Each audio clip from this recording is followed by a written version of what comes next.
Hello everyone, it's November 25th, 2014. It's Tuesday. It's Harp Tuesday! And on this episode of Harp Tuesday, I'm going to continue my look at Handel's Concerto for Harp. I should also mention that almost 4 years ago, November 30th is the actual date, I uploaded my first ever episode of Harp Tuesday. So this will be sort of the 4-year anniversary Harp Tuesday episode. I don't have anything particularly special planned for this episode. As I say, I'm just going to continue talking about the Handel Concerto. But on November 30th, which is a Sunday, and as I say, the exact calendar date that I uploaded the first episode, I'm going to be doing a special live stream on YouTube. So I'll be playing for about 20 minutes or something like that, and you'll be able to just watch me on YouTube. And afterwards, I'm going to be answering questions. You'll be able to type in chat, and we get to visit a little bit that way. So first time I've ever done a live stream concert, and I'm excited about that. So if you're watching this before November 30th, 2014, I do hope you'll tune in 11 a.m. Pacific Standard Time, and you should be seeing a link with more information on Sunday, November 30th. So that's my sort of celebration of 4 years of Harp Tuesday. And as I say, this episode, we're going to look at the second movement. Now, I'm pretty tired because I just got back from a rehearsal and a concert, and I'm going to try to keep this short. The second movement, of course, is certainly less technically demanding than either the first or third movement. It perhaps gives your fingers a little bit of a break, but there's still lots of great stuff to think about. And in particular about phrasing, right, and how you want to shape the piece. And one of these days I will do an episode just on phrasing. I guess the closest I've come maybe is this episode that I talk about tone. You should be seeing a link. And that's a good thing to think about here as well, just the tone quality that you want to get throughout this. But anyway, here I'm going to just talk about a few things. And I think I'll start with the overall idea of the tempo and trying to figure out what tempo you want to play this at. It says larghetto, which is slightly faster than a largo, which is quite slow. And you can find various people who will tell you, oh, that means, X to Y in terms of a metronome range. But I think you have to take all those with a grain of salt. And obviously, this is supposed to be reasonably slow. And you can play around with how fast you want it to go. And when we get this, the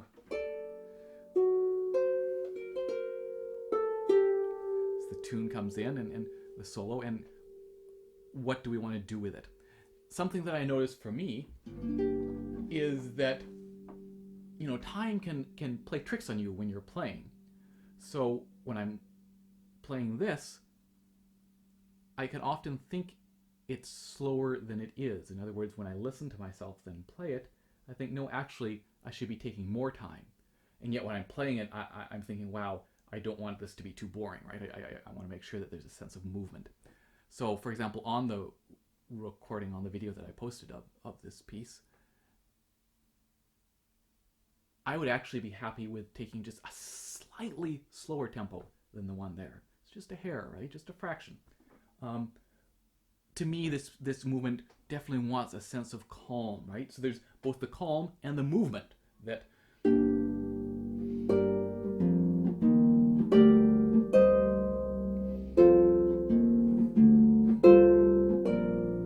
sense of always moving forward, but not in any hurry. Very calm, very stately, and trying to feel relaxed as opposed to getting to the next note. It's like, yes, we're going to get to the next note, but no stress. So playing around with the tempo. And, Grandjani has a suggestion of 72 to the quarter. I'm playing it probably in the mid 40s. But as I said, you just play around with it. You don't want it to be so slow that it gets boring. But, you've got the first and the last movement and the cadenza to play fast stuff. So here it's nice to kind of just sink in and enjoy this. And as I say, both this opening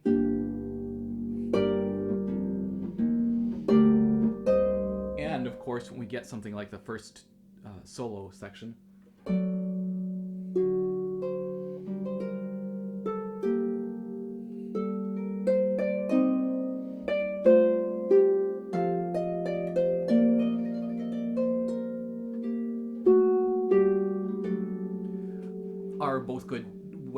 ways to check, okay, how's my tempo doing? And of course, it's always good to just take a metronome and double check the whole thing to make sure that you're not speeding up or slowing down, that you're keeping a fairly consistent tempo. Obviously, we'll speed up and slow down in certain spots, but we want to get back to that same tempo.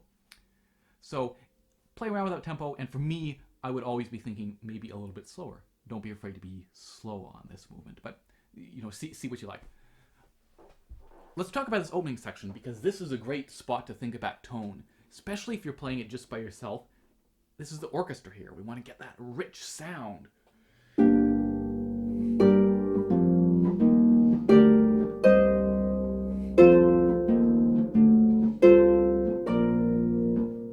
Thinking about nice closing, and again, here's my episode on tone, that pressure on the strings before you play. And with the left hand, these open octaves, they're definitely not staccato, right? We're not trying for... We're just trying to make sure that it doesn't get extremely muddy. So we're trying to muffle and play almost at the same time, so that it's like the strings playing. It's like we're singing it, that it just moves from one note to the next instead of having a separation between them, so as much as possible, and thinking about bringing out as rich a sound as you can with those octaves. And then let's just talk briefly about the various little ornaments. You can do exactly what Grandgeny says. I think I end up doing slightly more notes in that trill because, of course, I'm playing it at a slower tempo.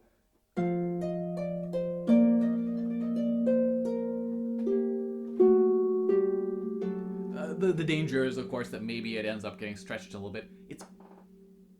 It's okay because you are just by yourself at that point. It's not ideal. We would like to make sure we stay within the tempo. But if you need to take a little bit of extra time, that you do have that possibility there. But just playing around with seeing how many trills you want to throw in there. It could be less than he has marked, it could be more, etc. And partly that will depend on the tempo that you've chosen. Once we get to this trill here, towards the fourth line here on page 1, and it happens across on page 3 as well, I think that works very nicely to have it be a measured trill, where we're doing, what have we got here?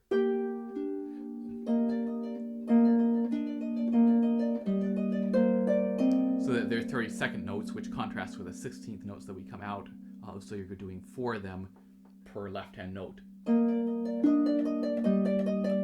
Sorry.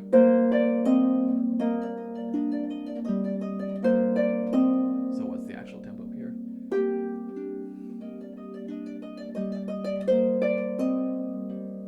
And again, I just do 1 2 1 2 1 2 1 2. You could do 1 2 1 3 1 2 1 2 3, or some variation thereof. But I think that measured trill works nicely.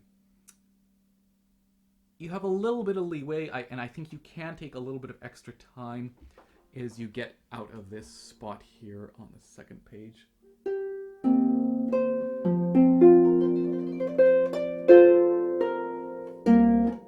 Sorry, whatever it is. But trying to make sure it's clear where the beat is, but that is something we can stretch a little bit. We're coming to this nice cadence and resolution. And then tutti. And so again, lots of sound, and trying to create that contrast when you're doing it just as a harp solo. This is the orchestra section, so we can try to get just a different sound quality. I think I often end up filling in some of these chords, putting that second finger on as well. Just a possibility if you want a little bit extra sound.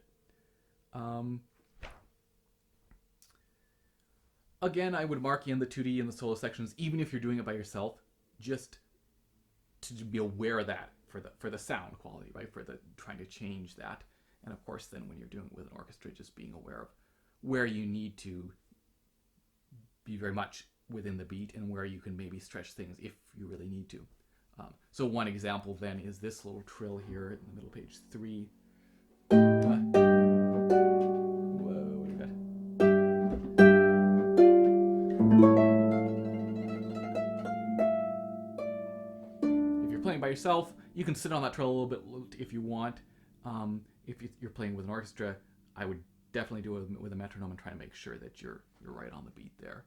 I'd probably end up stretching a little bit because I'm not doing it with an orchestra, but which is okay. But definitely with an orchestra, want to be pretty much in time there, I think. And again, right, there's a lot one can do. Like singers are really good at this too. You're staying within the beat, but you can stretch things and still create that sense of slowing down or speeding up while staying within the framework of an overall beat. The harmonic section, being aware, are they flat, are they natural, are they sharp? I guess there aren't any. Yeah, there's one sharp there, a couple of sharps. In terms of, sliding, different spot for a flat, natural, and sharp. Let's look at this little section here towards the end where we get this.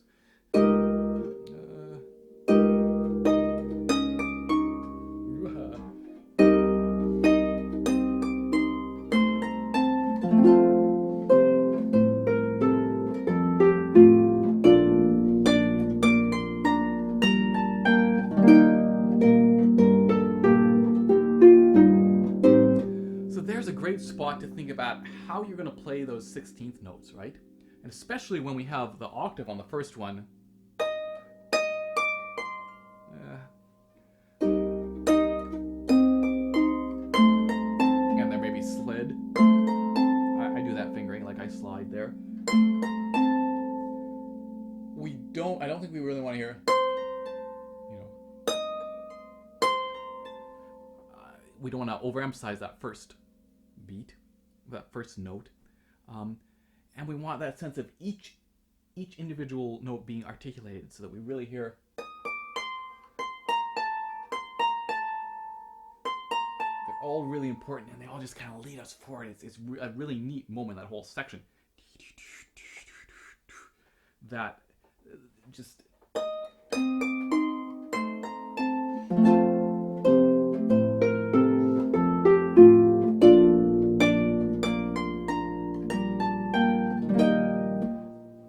Just a spot to just listen to yourself, record yourself, listen to that spot, and see, are you doing what you want to do with those 16th notes. Bunch of nice sound at the end. Get to do our little chord. I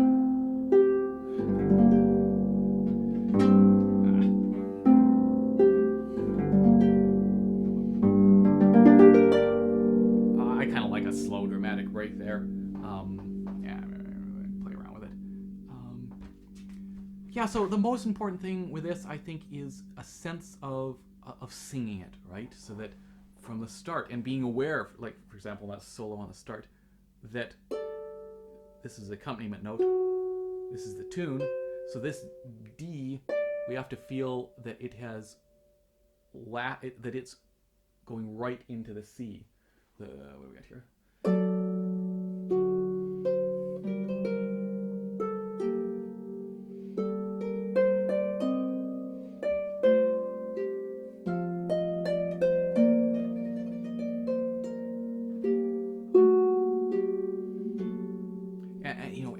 Every note is important. We don't want to skip over like that 16th note at the end of a dotted section or anything, that we really want to sing every note. So it's a beautiful movement, and hopefully that gave you a few things to think about on it. So tune in on Sunday, November 30th, and I will see you here on Harp Tuesday in a couple weeks' time. Cheers.